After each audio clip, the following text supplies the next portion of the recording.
I'll not mention that stuff. And we're back. P.S. BoyFlop. Postscript. Post stream. Post flop. Post watch. PF. Jangs. Nice. PP. Post podcast. So we were being dicks and talking about memes, and David actually had something. David had something that he actually wanted to discuss. That's not memes. Which I think is a great conversation. Yeah, it is. Yeah. Hit us with it, David. So you were talking about like the backlash from changing your name from the fans. Like that's not something that they want. And that just kind of like reminded me like, okay, so when it comes to creating art of any kind, not just YouTube videos, like there's a point where you want to make a shift, but your audience loves what you're doing. Like I'm a huge fan of Bob Dylan, and when he was kind of starting out his career, he decided he didn't want to do folk after his first album and wanted to do rock. And he lost a huge amount of fans because they were pissed that he had an electric instrument versus the acoustic guitar. But he traded that off with an even bigger fan base because he went into this different genre of music. So like, I'm curious as YouTubers who like have seen the growth from certain types of songs or certain types of genres, like where do you feel on continuing with that kind of success from those video games or those whatever like Disney pop covers, like versus doing something completely different that your fans might not be. Yeah, like original music. Yeah, like exactly. my whole plan, like from the beginning, was like, I'm going to do these covers of video game music. Stop, Rich. Put the scissors down. It's funny. I figured that like, okay, like, you know, after I started seeing people like actually enjoy the video game stuff, because like when I started out, it was all just for a portfolio for the most part. When I started seeing people like do this, I was like, okay, maybe I can like keep running with this and then eventually start making like original music when I feel comfortable writing and stuff. Yeah. And you know, like I'll have an audience for that, and then I have a boost for that. And the more time goes on, you know, I see a lot of other artists kind of putting out like a good example is my good friend Matt, Artificial Fear. He's posting a lot of he's working on an album right now that's all based on like I think it's like machines like becoming self-aware and taking over the world. It's like nice. It's like instrumental like metal shit, and it's like That's really awesome. really it's really fucking cool. He's putting out videos and stuff, but like of course, because you know he's the scary video game metal guy, like they're not getting as much, and that's fine because they're still getting like, you know, 2,000, 5,000. I actually haven't seen the numbers recently, but like that's like if I was told that like I could write an original song today, you know, original metal song, and put it online and guarantee like more than 100 people are gonna watch it, like that would blow my mind back then. So however, on the other side of it, I don't have as much passion writing music right now as say John, which I'm sure you're going to talk about. I'm gonna wait until you guys weigh in because I have not only the most Sally Outy opinion on this, but also the most jaded and devil's advocate opinion. I think at this don't let me generalize, but right. I mean, bottle opener. I can't take a shot. It's we take a shot when John says devil's advocate. Time again. Who was going to write us the devil's advocate theme? Somebody, so I think it was Ryan. Somebody made a like remix or something. Like just something like Ryan. We're talking about Ryan Lafford. His was it his birthday video where he played like "Fucking My Heart Will Go On" like on a recorder really badly. Oh, like, that was April Fools. Or April Fools, right? Nice. And then you transitioned to Megalovania. Cool. And while he was here, God, I love that idiot. Just watch Ryan's Twitter. It's pretty good. Well, like when he was here, he just dumped out an entire bottle of Diet Mountain Dew into the toilet and made it look like he was pissing. Anyway, sorry, off topic. Ryan's red. Yeah. Okay. I feel the most, I don't know, accomplished, like most passionate about making arrangements of video game music still to this day. I mean, and I can only say, I don't know if that's gonna change, but I only know what I know, right? So like I have the most fun when I'm working on like a video game arrangement and it fucking clicks just that right way, and like it's either just really fucking heavy and like I don't know, it's like instantly gratifying because I don't have to worry about composing. I only have to worry about, you know, making my arrangement of this sound good or whatever, and people listen to it, people like it. It's gratifying on all fronts, especially sexually. Like, so I'm kind of still going like I haven't had a reason to, but I feel like, especially like, you know, how nervous I am about changing my name. Yeah. I would be very nervous about changing like what I do. Yeah. And I'm not talking like really stretching, like you were talking about playing classical guitar. Yeah. Like, do you enjoy playing classical guitar? But do you think your fans enjoy that? Yeah. I was gonna say, like, I think of all the people at this table, Jules, your channel is honestly kind of the most general, even though it's still video game covers. You do ocarina, you do like acoustic and classical, you do metal, you do other genres, and it's all just kind of you. Yeah. And your fans expect that because it's you. That's right. like so you're actually sitting pretty good now that I think about it. Like, you could probably, like, if you started putting out originals and you cared more about that, there might be a problem, but you just kind of clarified that that's not really your big thing right now. Well, and so you're sitting pretty. That's kind of like the worst you have is 7X. Right. That's kind of the stars aligning in your favor. Exactly. That you blew up doing exactly the thing that you're passionate about. Yeah. Mm-hmm. But I mean, I don't. Yeah, totally accidentally too. But I don't know, Rich. How do you feel about selling out? John really wants to talk. No, I don't. I feel bad because I feel like I have the most unpopular opinion, but I feel obligated to weigh in on this just to provide a contrary angle, I guess. I don't know. That's fair. I dare not speak out against our Lord and Savior, Toby Delano Fox. No. Okay, so I have talked with John about this, where it's just like, I put out all that Undertale stuff, and that is what made this all possible for me. Right. Sure. And that was like a series of 13 videos, not even a year ago. And putting out the album changed my fucking life. Yeah. And it allowed me to pay off my student loan debt, and it allowed me to live comfortably in San Diego, California, and be a professional dipshit for a living. Yeah. Yeah, with these kids. And that's all great. And I have very, very minimal problems doing Undertale music, which is what my fans expect from me, I think, for the most part. I have videos coming out that have 10,000 views normally. If I put out an Undertale video, it's guaranteed 100K. Yep. If I put out a video that's not even Undertale, but just Toby composed it, or something about Undertale, I'm guaranteed 100K. If I put out a video with the word Temmie in it, I'll probably get 100K. And while I love Undertale, and while I love covering music from that game, because it's so fucking good... Yeah. And this is probably where you're more going towards, I feel like, David. Where's the line? Where, like, after 13, I've technically done 15 of Toby's tracks now. I love doing that music, but I've done 15 tracks, and it's like, guys, there's more to life than Undertale with a question mark. Exactly. And it's like, no, like there's games with good music, and they don't have the crazy modern cult following that Undertale does right now. And Undertale, for some reason, is still the most popular video game music thing a year later. Yeah. Like, if you put out an Undertale video, it's going to get 100K views. Guaranteed. Well, it's if you're me, I guess. They're like, if one of you guys put out an Undertale video... I would still probably get... almost I think if I were to randomly like just drop an Undertale if I were to like write an Undertale song like what Nate does, or if I were to cover Megalovania, I think I would probably get 100K. Yeah, like guaranteed. Not saying that I would, I mean, whatever, like I'm not gonna do that, but just that's the nature of this particular beast. And when this beast fucking took off a year ago, it dragged me along with it. And now that's what all these...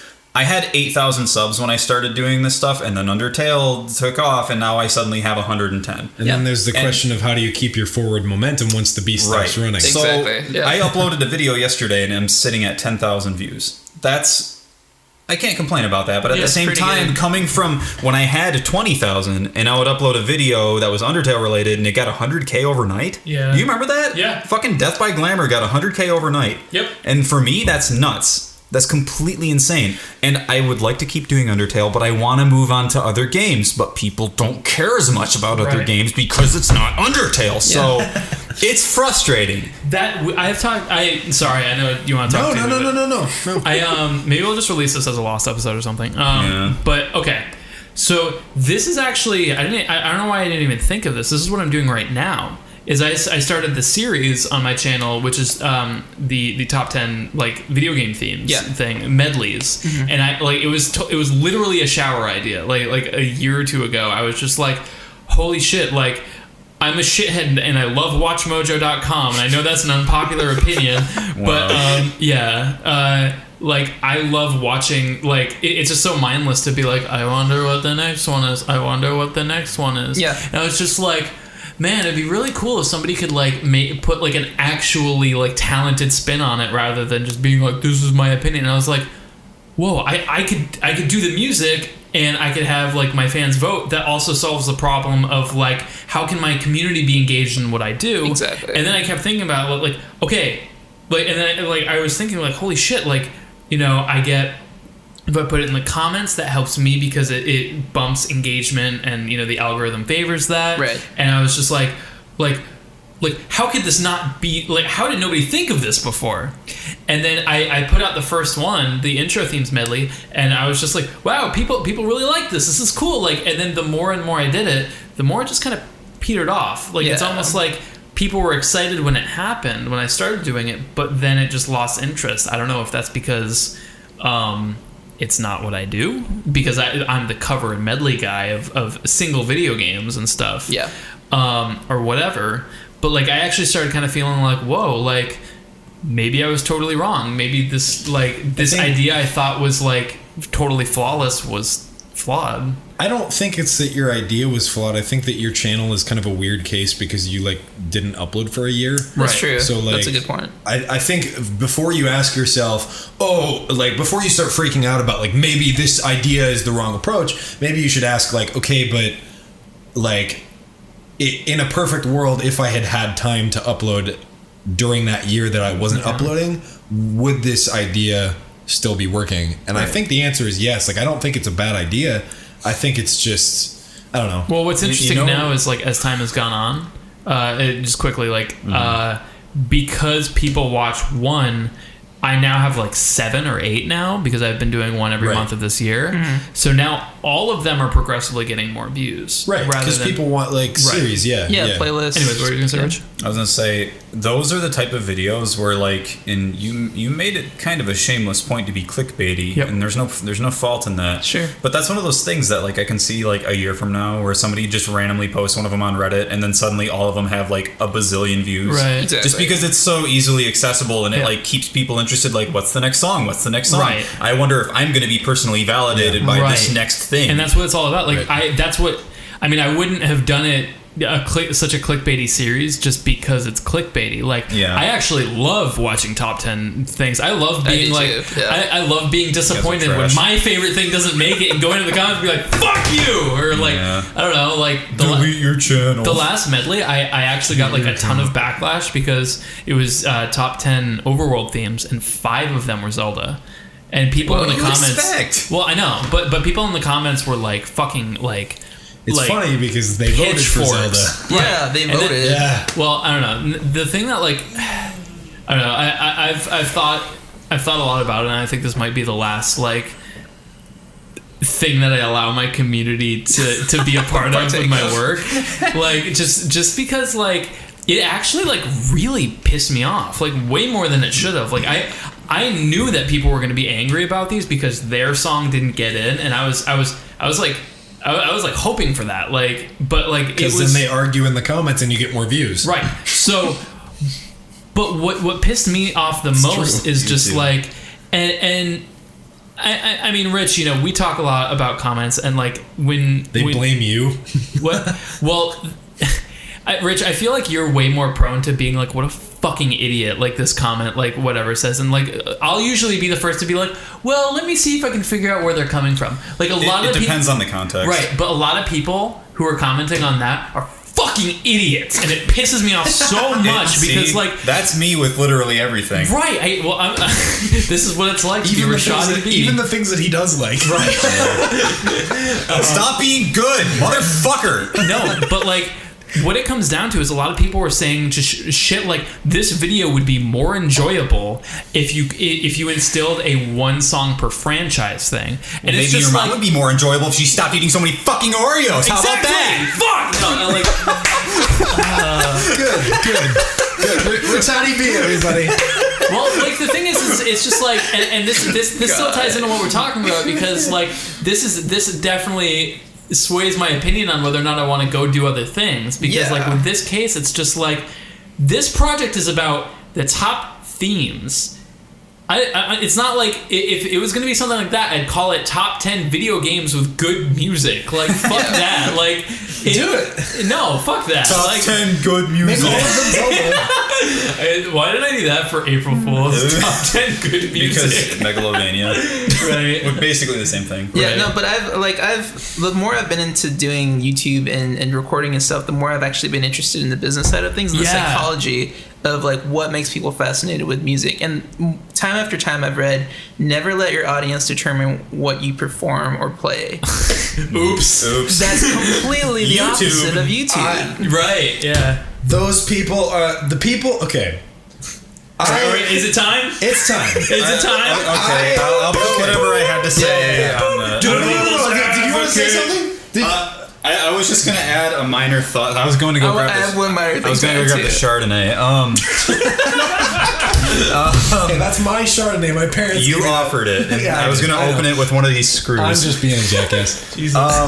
Fuck. I was just gonna say. Now, like, don't get me wrong.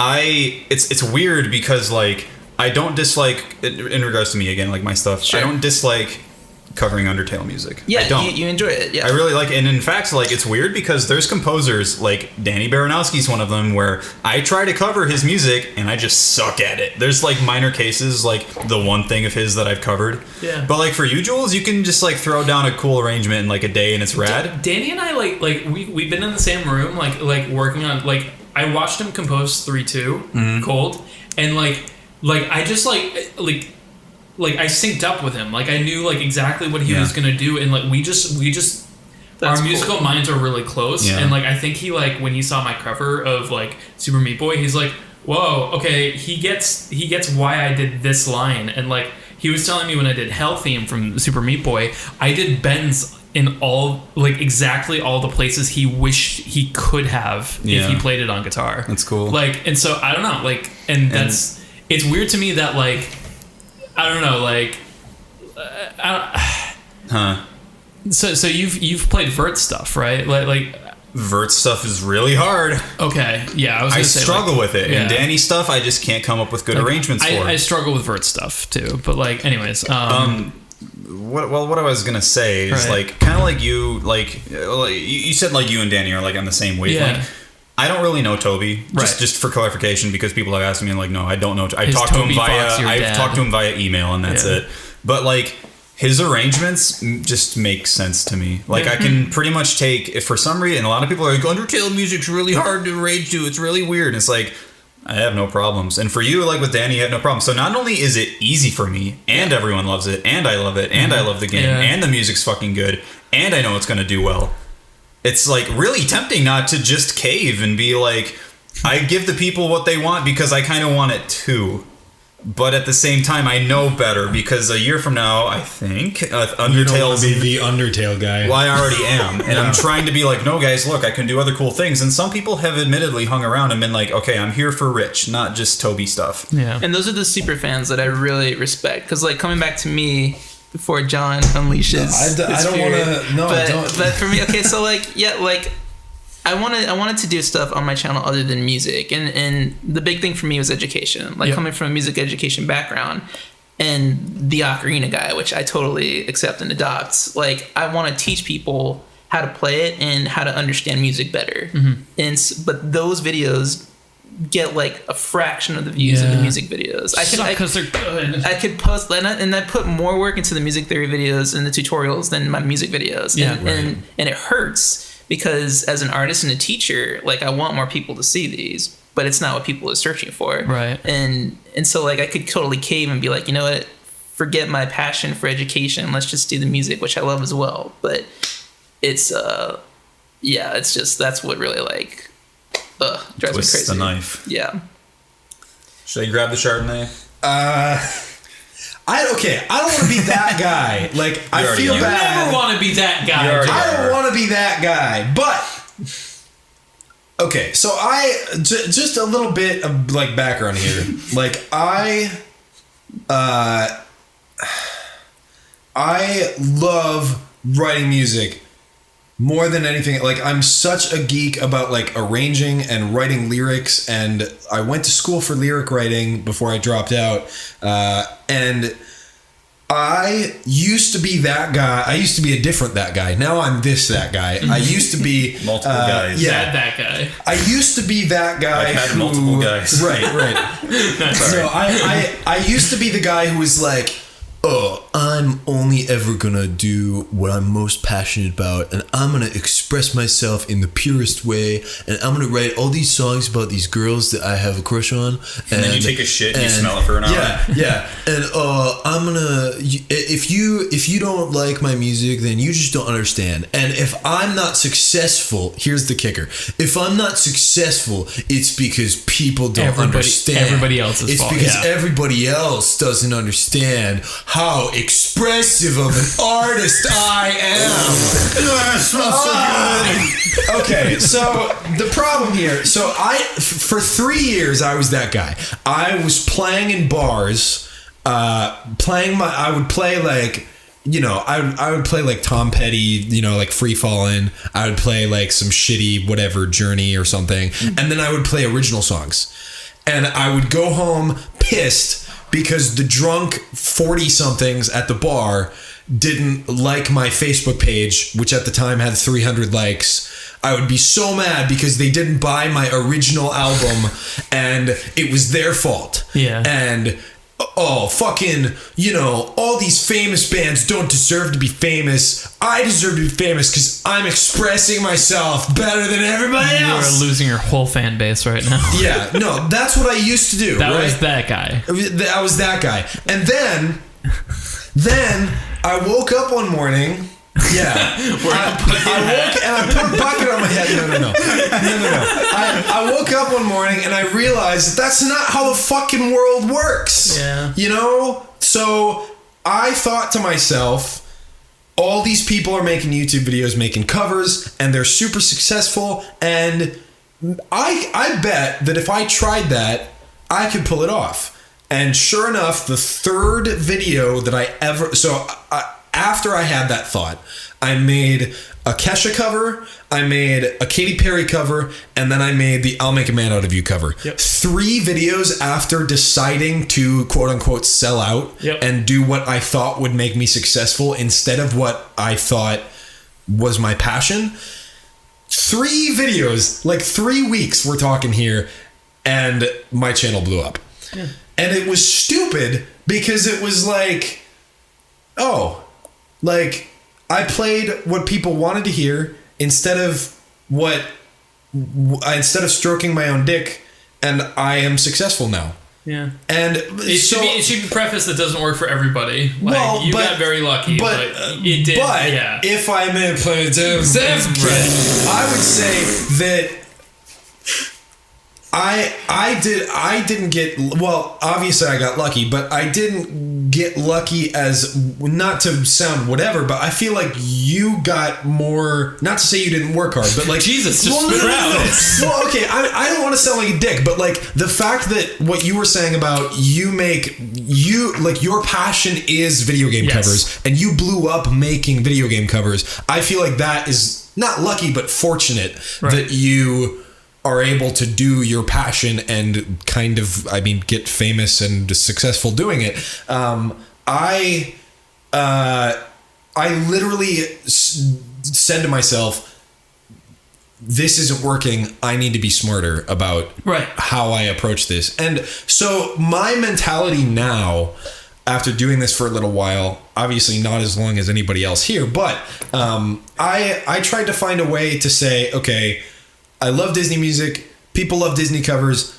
I'm going to find a way to have the time of my life making Disney covers and having a great time and artistically fulfilling myself through something that maybe wasn't my first choice, instead of writing complainy songs about girls and expecting people to like them. Right. So I feel like people, they have their attention divided. They want to only do a specific type of content, but then they expect everybody to suck their dick for it.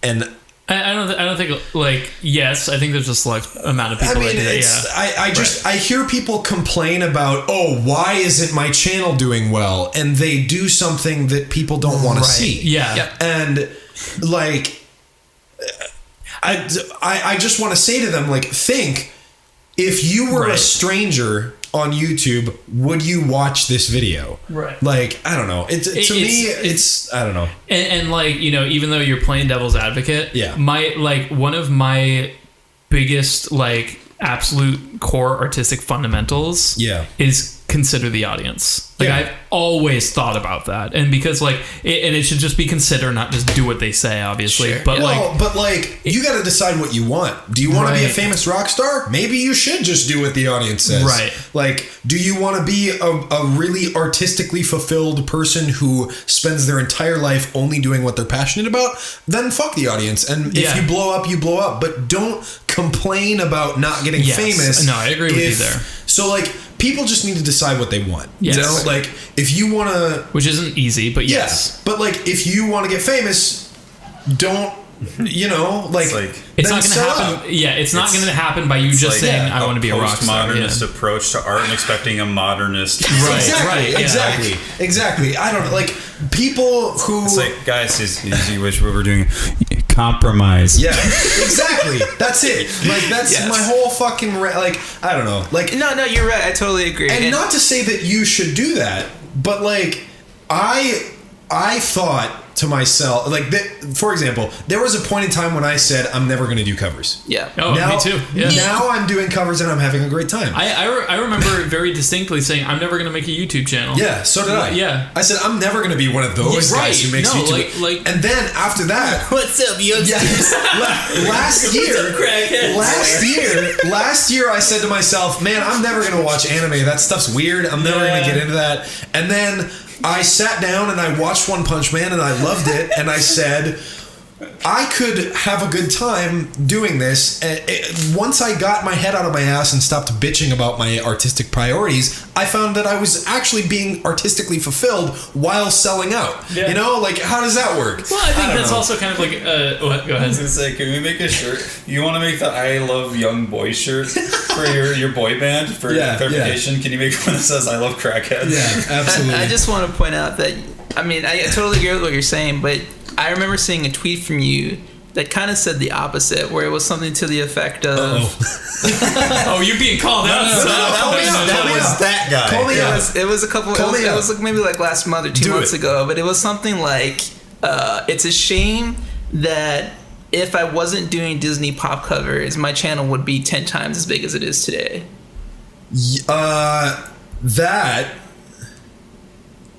Did I say that, or did I say... I feel like you would have said the opposite. I say, like, if I only did Disney pop covers, my channel would be bigger? Because I think that's what I said. Because I think what was happening at that time is that I was doing a bunch of random shit. Yeah. Like, I would do a Disney cover, and then I would do a Backstreet Boys cover, and then I would do a Billy Joel cover. And I thought... I have the same mentality. I was like, oh, well, I want to do this Billy Joel cover because I like Billy Joel. Right. And then I would complain when people didn't watch it. And then I thought to myself, man, if I just went all out on Disney... You're right. You know what? You're right. I think that's what I said. But somebody can correct me if I'm wrong. I think you're right. Yeah, but you recognize that it still seems like it's going the opposite direction. That really? Doesn't it? Because if you only did Disney pop, but you're talking about selling out because you need to as an artist. Well, it's just kind of like you're acknowledging the compromise. For me, doing Disney covers was selling out because and then I almost had like a knee-jerk reaction after the first Disney album where it was like I wanted to mix things up and I didn't want to be that Disney guy on YouTube. So I felt obligated to do things other than Disney covers. And I think that the moment that I tweeted that, I think that was like last year, I was thinking to myself, like, fuck. Like, if I just bit the, like, kind of like how you said, like, I embrace that I'm the ocarina guy, whatever. Yeah. I embrace that I'm the ocarina guy now, and I'm okay with that. If I had done that with Disney covers, I was thinking my channel might be bigger if I just did that. Right. And I think that's saying, like, oh, well, I should have sold out more, I guess. That's kind of what I was saying about the Undertale thing. Yeah. It's like, if I were to only do Undertale-related content, I'd probably have 200K subs right now. Yeah. Well, and now I'm in a position like that, too, because, like, I do an anime cover and it's guaranteed 100K. Mm-hmm. Just because of One Punch Man. I've only seen 3 animes in my life. Yeah. Like I watched Sword Art because I felt obligated to watch another anime, and I did the openings and they both broke like 100K. Yeah. So Nice. I don't know. It's There's also some, kind of like, I would also say a big part of it too is just kind of getting over yourself. yeah. Which yeah. like, Yeah. because like I had a very similar thing with Minecraft. Yeah. Where when Minecraft came out, I fucking hated the concept Yeah. of it. I played it for 5 minutes. I'm like, this is a stupid fucking baby game. game. Yeah, it's just like, what the fuck is the point of this? Like, actually, my brother played it like a lot in like when it was in pre-alpha or whatever, and like Yeah. he's just like, yeah, this is a really cool pixel art game. And forever it was like this pixel art game that everyone was freaking out about. And then I Yeah. checked out what it actually was. I'm like, wow, this is even dumber. Like, it's like you run around and there's skeletons and like, what the fuck? And then I can't remember what happened, but I was just like, fuck it, I guess I'll cave into the hype and play Minecraft and I'll just get over myself. And I loved it. Like, Yeah. fucking like it's so weird to think of myself like hating Minecraft and being so up my own ass about Yeah. what I thought about a game that I barely played. Like last year I hung out with Notch, and then the year before that, like C418, the composer, played Goat Simulator with me Yeah. and fingered my belly button. Like, Yeah. it's so fucking weird. Yeah. Like Imagine where you would be. yeah, I don't know. It's just like, you know, that's a very specific example, but like I feel like most people, even successful musicians, have some aspect of like up their own ass that they should get Yeah. over. Sure. Yeah. Well, yeah, and that's what I found. This is my last thought, I swear.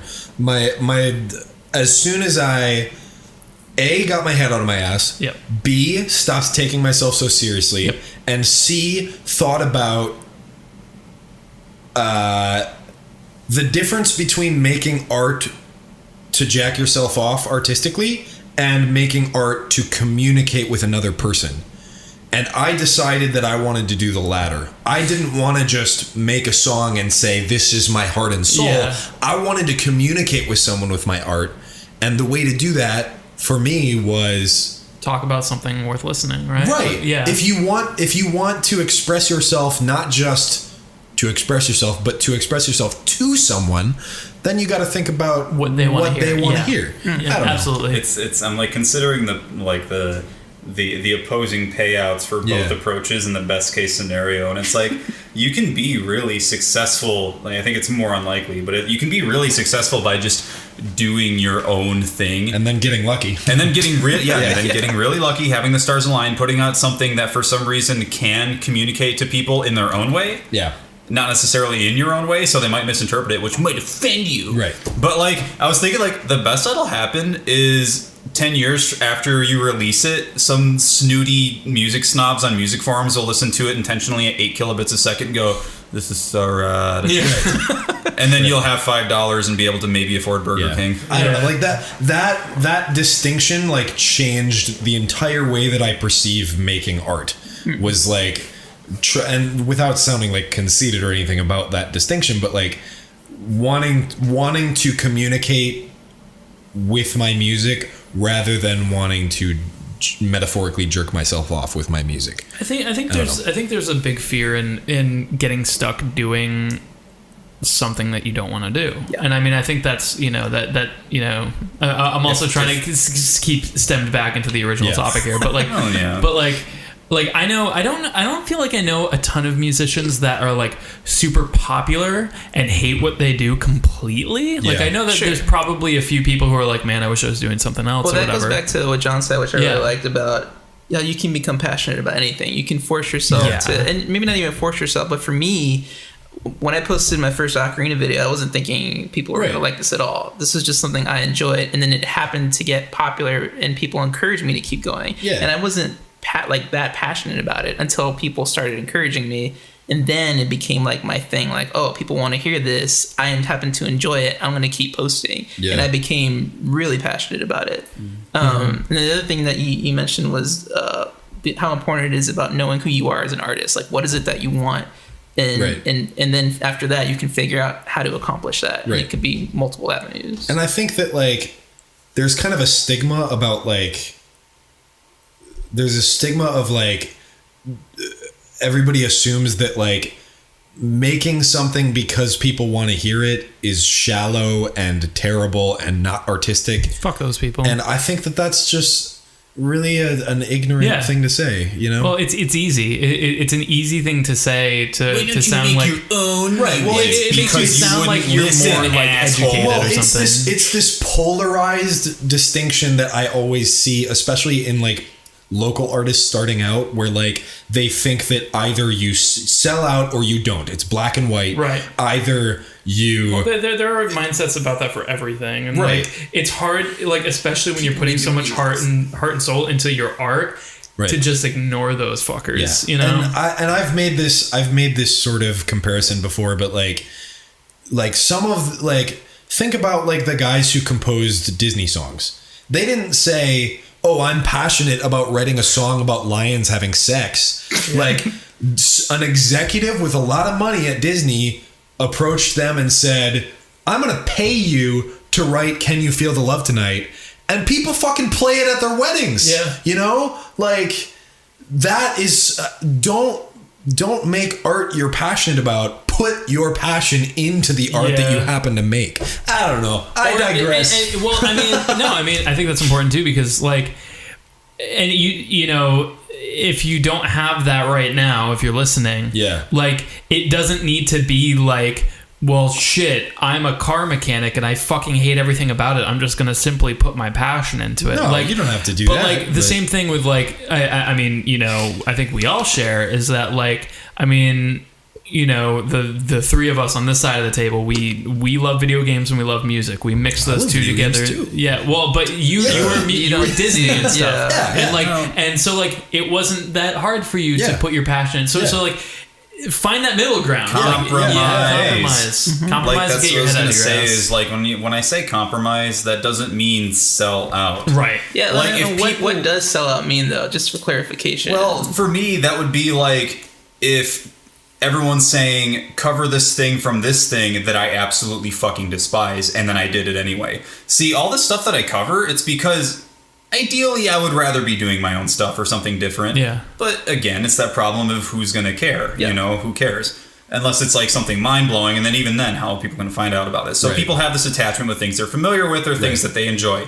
If I also happen to enjoy them, and then I do a cover of the thing that I enjoy and people mutually enjoy with me, I don't consider that selling out. Right. But if you ask me to do like, I don't know, if for like John, you kind of groan when it's like time to cover another Demi Lovato or something like that. Yeah. You're just kind of like, and like I feel like I try to have fun with it. Yeah, you can have fun with it. Yeah. You can like make it memey and stuff. But if it was something that you absolutely fucking despised, like if it was something that I vehemently like disagreed with and actually disgusted me, I personally would probably not touch it with the 10-foot pole. I was just thinking about this because somebody emailed me and was like. And I get, for some reason, people request me to cover Five Finger Death Punch a lot. Yeah. I will never cover Five Finger Death Punch. Exactly. And that's me with like Five Nights at Freddy's. I'll probably never cover. I know it would do well. I know people want it. Yeah. No. And just to clarify, like, I'm just talking about like when I tell people that I have a passion for lyric writing, but my job is making YouTube covers of Taylor Swift. Right. But like,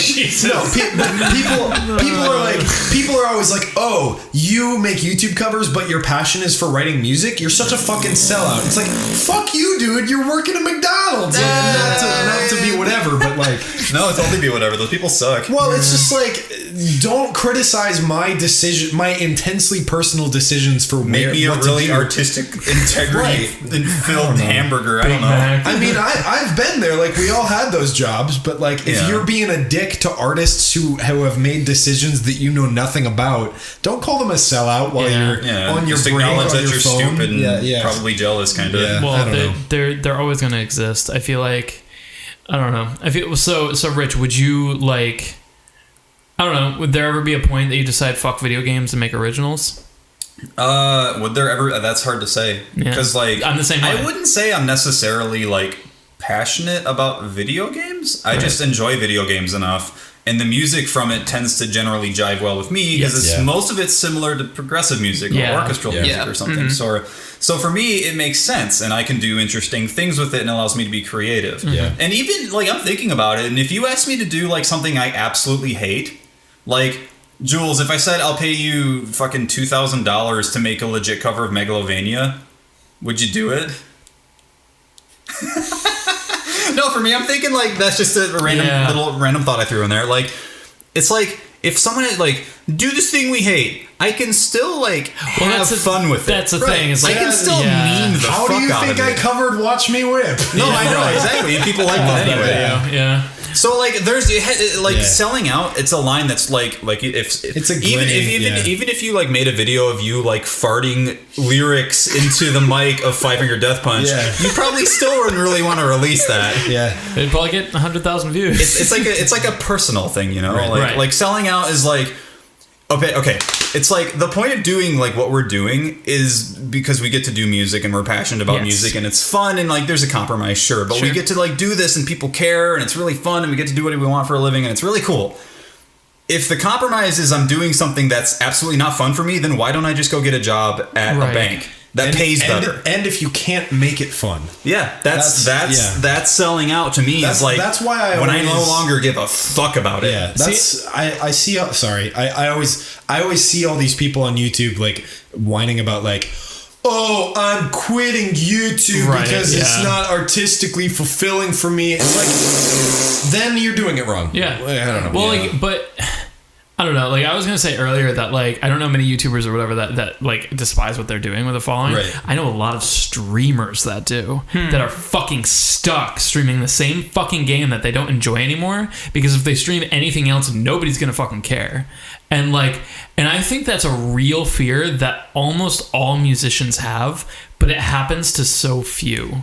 Like there are, you know, you can pigeonhole yourself. Like I remember I was trying to make my band cover Danger Zone. And they were like, get some YouTubers. Well, okay. So I was just like, guys, we should do a power metal version of Danger Zone. Like, it'd be really fucking funny, and it would like go really well over shows because everyone knows the words. Everyone would fucking go nuts. And then I remember my guitarist and my singer were like, we don't want to be pigeonholed as the band that plays the Danger Zone song or whatever. Fucking. And then so I was like, all right, fuck you guys. And then I did it with you and you, and we like, fucking killed it. Yeah, we did. It was great. But like, it just like. I don't know, like arrogance. I think, well, as musicians, I think we have like as professional musicians, especially, we have the very unique opportunity to put our own spin on things that we might not otherwise be interested in, especially like composers, because they might get a project coming their way that they might not be super interested in, but then the director or whatever tells them, I love your style, you play this game or you watch this movie or show or whatever, and you write what speaks to you. And James Horner, who passed away I think last year, one of my favorite composers growing up as a kid, he was working with the director once who told him this is the way I think the music should go. And James Horner watched the whole film and he was like, no. And he was like Steven Spielberg or someone big. No. And he said, no, I think it should be like this. And he played back whatever he recorded and he was like, you know what, you're right. And from that point on, like that director trusted him with every single film he did. Yeah. And he trusted him as an artist, even though it wasn't like, it was just like, we have that unique opportunity to put our own spin on whatever is trending at the time, it's pretty freaking awesome. Those are my favorite comments I think that I ever get is when people say like, I'll get comments every now and then where like, it'll be on something stupid, like maybe it's like the Sword Art Online opening or something. Somebody will click on it and be like, okay, so I hate this song, but I should have and I clicked on it thinking I was going to hate this cover because I hate this song, but I should have known to trust you because I've liked all this other stuff that you've done that you would make it your own and whatever, like your own. Those are my favorites. It's kind of like it's kind of, we talked about Bob Dylan earlier. It's like you think of All Along the Watchtower and everyone thinks of Jimi Hendrix's, and actually Bob Dylan, when he plays it live, plays the Jimi Hendrix version. It's like there's no shame in covering people's music and in some cases making it better. Hurt by fucking Nine Inch Nails. Everyone thinks it's by fucking Johnny Cash. No, other way around. It's just, and it's like, you know, there's nothing wrong with covering. It's not only like it's still like you're not selling but like it can even like it's you get the attention of like just the general people in general. I think more because they know it and they care about it. But not to mention that this is someone else's baby, and to see for like this has actually happened to me because someone covered my one original, which is weird. That was cool. And it's like, to see someone take something that I cared so much about and demonstrated that they care so much about it too is like, oh yeah. And then, hey Jules, you want to work on Necker Dancer? Hey Rich, you want to do stuff on Into the Stars and Black Ops? Hey, blah blah blah. It's cool. Like you make connections, you meet people, you still get to be artistic. Don't take yourself so serious. Fucking compromise. Like there might be a day where I say like I'm gonna do original music now. Like I'm putting my foot down, but like I'm not gonna be impatient about that. You know? Yeah. Like I'm not gonna take myself so seriously that I can't just like. Dude, I've got my whole life to write a concept album about whatever some girl that I have a crush on. Like the long lost art of wearing ice cream buckets on your head. it's like fucking like I don't know. Yeah. And the really cool thing about that is by now you have super fans. There's people who are going to support whatever you put out. And people tell me that. They're like, Dave, whatever you put out, I'm going to watch it. I'm going to buy it. And that really touches me. That's awesome. But like covers are teaching me things about how to write music better. Yes. Oh yeah, too. Yeah. Like, true. I don't know. Like it's the same as like the artists who have to fucking recreate the Mona Lisa and shit. Like by like I copy this now. Like they do that for a reason. Like, Right. don't just try to be the next Picasso right away. Like learn the other shit, you know? Like learn how to draw a portrait before you learn how to draw an abstraction of a portrait, you know? Maybe try transcribing a jazz solo. Yes. I was just talking about that today. Yeah, like I mean, I don't know, it's funny, like when I was studying a little bit of jazz in school, like my teacher was like, don't fucking do that shit, just fucking play from your heart, it's gonna be fine, you're gonna be great. It's like, that's another thing, like, the guy who said that though, like he went to Berkeley and he was like super talented, and we're all just like, shut up, Bob, you're like the best guitarist in the world, so shut up. But yeah, like I don't know, like learn more than 4 chords before you say that you're too good to learn more chords. Right, or you know, like or before you say all music is 4 chords. learn how to sing properly before you say this that you're all I need. Yeah, All I need is these chords. learn singing technique before you say that you're too good to learn singing technique. You know, like I don't want it to like cramp my artistic style. The music theory is just gonna tell me what to write. It's I'm not my too heart. artsy to learn how to sing in tune. C G. Yeah. Not everyone can be the next Jeff Mangum. Sorry. Yeah. Anyway, But anyone could be the next Family Jewels 7X. Especially Rich IDB. If you just believe Like, comment, subscribe. enter his contest. And just cover not even play. Megalomania.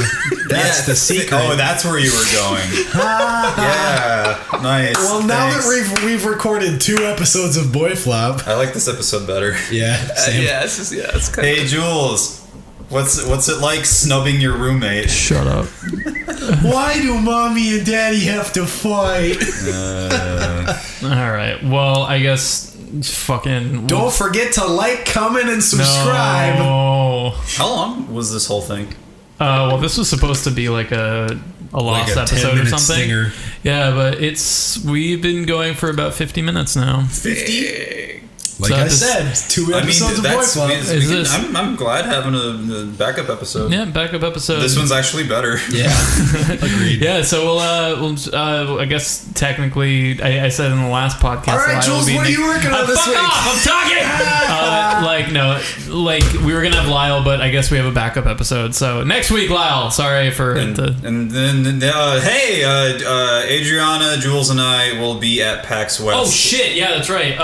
Coming up very soon. If this is coming out 2 weeks from now. Fuck. When does this come out? This would be if you're not getting your tickets to PAX West now, but if you're going, we'll be there. Find us. Come hang out and say hi. I'm not performing this year. I'm not doing literally anything this year. That was a bummer. Yeah, it's fine. We wanted a panel and No, and then I was supposed to perform with Polaris, and now they don't have a presence. Which is weird because Polaris always has this giant fucking presence At PAX, yeah. sure. And they're just not doing. they have the booth with the doorman that makes sure nobody runs in and tries to steal PewDiePie's hair. Yeah. I'm gonna be at New York Comic Con, which is in October. Oh, nice. Yeah, that's the biggest show for Songbird every year. So, Really? Yeah. Have you tried San Diego Comic Con? Yeah. It's impossible. Yeah? Yeah. We've been trying for 6 or 7 years. Yeah, apparently it's the biggest one. We didn't even. You have to wait till someone dies. just went once. Yeah, and then you I take believe the it. Biggest one, yeah. Yeah. Believe it. John, what's your next convention? Well, seriously though, I'm signing with a new YouTube network in October, Dude. and they are giving me a travel budget. So starting in October, I will be hitting as many conventions as I can. I'm gonna go to Portland Retro Gaming Expo with me. Maybe do it. It'll be fun. That's in fucking Oregon. It'll be great. When is that? That's mid-October. Actually, late October. That's like October 21st to 23rd or something like that. I'll let you know. Yeah. Basically, like I was planning on like starting with MagFest this year. I'm gonna go on like a travel spree. Yep. Like until January, I'm gonna be just making videos as much as I can, and then I'm gonna like I don't know. Yeah. I figure I wanna get my sub count up a little bit before I try and start doing like meet and greets or whatever. But right, yeah. Anyway, I've definitely tried doing the meet and greet thing at like 5,000 subscribers and then be depressed when nobody shows up. So that's a good idea. Yeah. I think potentially everyone at this table will be at MagFest, right? Yeah. I think that's a bold Most assessment. likely, yeah. Yep. But that's in January. Yeah. I don't know if I want to say that. Fuck it. I mean, everyone's assuming it's like I applied to perform. I don't know if I'm going to get it this year, but get your tickets. I might play to MagFest. Yeah. Cool. And if I do, it's going to be way different than my set from last year. Anyways. All right. Fucking, I guess, bye episode Again. 34. Bye, guys. Bye.